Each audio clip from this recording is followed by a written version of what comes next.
Salam, kanalıma xoş gəldiniz. Bugün mən sizə südlü sıyıq resepti paylaşacağım. Bunun üçün bizə lazım olacaq 2 stəkan su və 1 stəkan yumru düyü. Düyünü yumuşam, əlavə edirəm qazana və 2 stəkan suyu da. Və qoyuram düyü bişsin. Amma arada qarışdırmaq lazımdır, düyü qazana yapışmasın.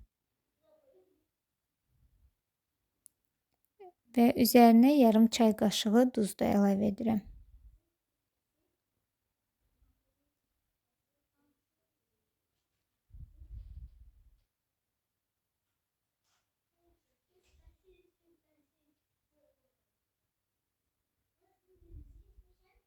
Baxın, düyü artıq bişib.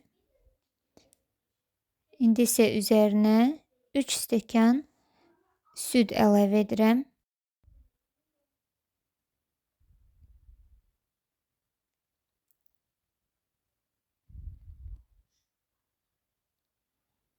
Qarışdırıram. Və 3 xörək qaşığı şəkər tozu əlavə edirəm. Siz şəkər tozu əlavə etmədən də bişirə bilərsiniz. 3 xörək qaşığı şəkər əlavə edib qarışdırıram. Arada belə qarışdırmaq lazımdır, yenə də düyü qazana yapışmasın deyə. Və düyü tam bişənə qədər bişiririk. Düyünün bişməyini isə qaşıqla götürüb düyüyə baxırıq, əzirik əlimizdə. Əgər yumuşalıbsa düyü, deməli artıq hazırdır. Və üzərinə 1 xörək qaşığı kərə yağı əlavə edirəm.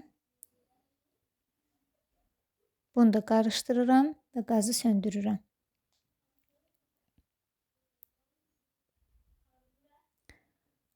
Və belə artıq hazırdır. Çox dadlı bir sıyıq alınır. Dadını bilməmiş olmazsınız. Mən yenə də reseptini sizə xatırladım. Siz də hazırlayın, nuş olsun sizə də. Kanalıma abunə olmağı, like qoymağı və mənə şərh yazmağı unutmayın. Çox sağ olun.